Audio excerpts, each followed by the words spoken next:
کوئی بھی طالبہ نہ شہید ہوئی ہے نہ لاپتہ ہوئی ہے. جس کے پاس بھی اس کے شواہد ہیں، ام احسان کے پاس ہوں، مولانا عبدالعزیز صاحب کے پاس ہوں یا کسی اور کے پاس ہوں، اگر اس کے پاس کوئی شواہد ہیں تو میں باقاعدہ اس کو دیکھوں گا. آپ ہیں کون؟ آپ کو کیوں کوئی ڈیٹیل آ کر دیں؟ جب آپ پر لوگ آپ کی ٹرولنگ کرتے ہیں، آپ پر بات کرتے ہیں، تانے مارو، صرف آپ پر نہیں کرتے، اس میں داڑھی بھی ہے، پگڑی بھی ہے، اس میں مدرسہ بھی ہے، وہ ساری کی ساری چیزیں متاثر ہوتی ہیں. وہ ہر ایک اس سے مجروح ہوتا ہے، زخمی ہوتا ہے. ہم بھی داڑھی والے ہیں، ٹوپی والے ہیں، مدرسوں والے ہیں، دین کی خدمتی نسلوں سے بیٹھے ہوئے کر رہے ہیں یہاں پر، تو ہر ایک کو اس سے تکلیف ہوتی ہے آپ کی وجہ سے. اور پھر ایک آدمی کا پرسیپشن یہ بن جائے کہ اس کے خلاف بات نہیں کرو، یا یہ جو کہہ دے وہ بس صحیح ہو غلط ہو اس بات کو مان لو. اگر آپ نے اس کے خلاف کوئی بات کر دی تو پتہ نہیں آپ کا کیا ہوگا، یا آپ غائب ہو جائیں گے، یا آپ کو یہ کر دیا جائے گا، یا آپ کو مار دیا جائے گا. کیا ایک عالم دین کا یہ پرسیپشن ہوتا ہے؟ الحمدللہ وحدہ والصلاة والسلام علی من لا نبی بعدہ. ہونا تو یہ چاہیے کہ سب کا رخ ایک جانب ہو اور ہم مظلوموں کے لیے آواز اٹھائیں. لیکن اس موقع پر بہت غلط ٹائمنگ پر یہ بیان سامنے آیا کہ لال مسجد میں نہ کوئی طالبہ زخمی ہوئی، نہ شہید ہوئی، نہ لاپتہ ہوئی. مجھے جب میں نے اس کی بات کی کہ وہاں کوئی بھی طالبہ نہ شہید ہوئی ہے نہ لاپتہ ہوئی ہے، تو مجھے ایک استاد نے کہا کہ ضرب ان میں تو ایک شمارے میں 3,500 طالبات کے لکھا تک 3,500 طالبات شہید ہوئی ہیں. تو مجھے بڑا اس کا افسوس بھی ہوا. ریکارڈ کی درستگی بہت ضروری ہے. آزاد کشمیر کا بڑا معتبر خاندان ہے مفتی رویس خان صاحب، ان کے صاحبزادے ہیں مولانا رضوان مکی صاحب، اور ایک مذہبی تنظیم کا معروف چہرہ بھی ہیں. ان کی خاصی لمبی ویڈیو ہے، اس کے 3 کلپس آپ دیکھیے. آپ اس کی تردید نہیں کر سکتے، آپ تائید کریں گے اس بات کی. 2005 کا 8 اکتوبر کا زلزلہ سب کو یاد ہوگا، سب کو یاد ہوگا. 2005 8 اکتوبر کے زلزلے کے بعد کئی لوگ، کئی بچیاں ایسی تھیں جن کے والدین اس دنیا سے رخصت ہو چکے. کشمیری تھے، وہ کشمیری، گلگت بلتستان، مظفر آباد، نیلم ویلی، تاؤ بٹ تک کے لوگ تھے. میرے علم میں کہ وہ ایسی محتاج بچیاں جن کا کوئی والی وارث نہیں، ان سے وہ فیس نہیں لیتے تھے، بالکل نہیں لیتے تھے فیس. باقی جو اچھے تھے، مضبوط خاندان والے تھے، مضبوط بیک گراؤنڈ والے تھے، وہ دیتے ہوں، یہ ایک الگ عنوان ہے. میں لال مسجد کے یہ جو انٹرسٹ ہے ادھر سے داخل ہونے لگا، اسی وقت فائرنگ ہوئی. جب فائرنگ ہوئی تو ہم لوگ وہاں پر جو سفیدے کے بڑے بڑے درخت ہیں، ہم ان کے پیچھے ان کی اونٹ لے لی. جب اونٹ لی تو پھر فائرنگ رکی، ہم پھر بھاگ کے دوسرے درخت کے پیچھے ہو گئے. تو اس طرح لڑکیاں بھی احتجاج کر رہی تھیں، ایمبولنسیں آ رہی تھیں. میں نے اپنی آنکھوں سے دیکھا طالبات، جو طالبہ میرے سامنے جو زخمی ہوئی تھیں، وہ طالبہ جو زخمی ہوئی تھی اس کو اٹھا کر 7-8 لڑکیاں جو تھی طالبہ وہ ایمبولینس میں ڈال رہی تھی. تو ہم رو رہے تھے، پریشان تھے کہ یہ کیا ہو رہا ہے. جیسے ہندوستان اور پاکستان کی جنگ شروع ہو چکی، جس طرح اسرائیل اور فلسطین کی جنگ شروع ہو گئی ہے. تو میں نے دیکھا ان میں میری ایک ہمشیرہ بھی تھی، میں نے اپنی ہمشیرہ کی طرف دیکھا، وہ بھی رو رہی تھی. تو انہوں نے اس طالبہ کو اٹھا کر جب ایمبولینس میں ڈالا، 7-8-10 طالبات جو تھیں وہ اس طالبہ کو لے کر ایمبولینس میں روانہ ہو گئیں. ہم نے کہا یہ ایمبولینس کدھر جائے گی؟ کہتے ہیں پیمز ہاسپٹل میں جائے گی. آخر کار پتہ چلا کہ جو لڑکیاں ایمبولینس پہ طالبات کو لے کر گئی تھیں، طالبہ کو لے کر گئی تھی، ان کو راستے میں ہی پولیس نے، اداروں نے روک کر ان کو گرفتار کر لیا ہے. اب وہ کسی نامعلوم مقام پر ہے.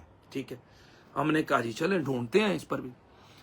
رات کو کرفیو لگ گیا، یعنی اسی دن 3 جولائی کی رات کو جو ہے نا وہ کرفیو لگ گیا تھا. جب کرفیو لگ گیا تو پھر ہم تو اس طرح اندر داخل نہیں ہو سکتے. پھر تو اب باقاعدہ طریقہ کار سے اپنے نام کا اندراج کرواؤ، کہاں سے آئے ہو، فلان جگہ سے آئے ہو، کیا لگتے ہو، خونی رشتہ کیا ہے، بہن کا نام کیا ہے، کیوں داخل کروایا تھا، ادھر پڑھایا کیوں تھا، آپ کو نہیں پتا تھا. یہ سارے سوال و جواب ہوئے، میرے ساتھ گواہان موجود تھے.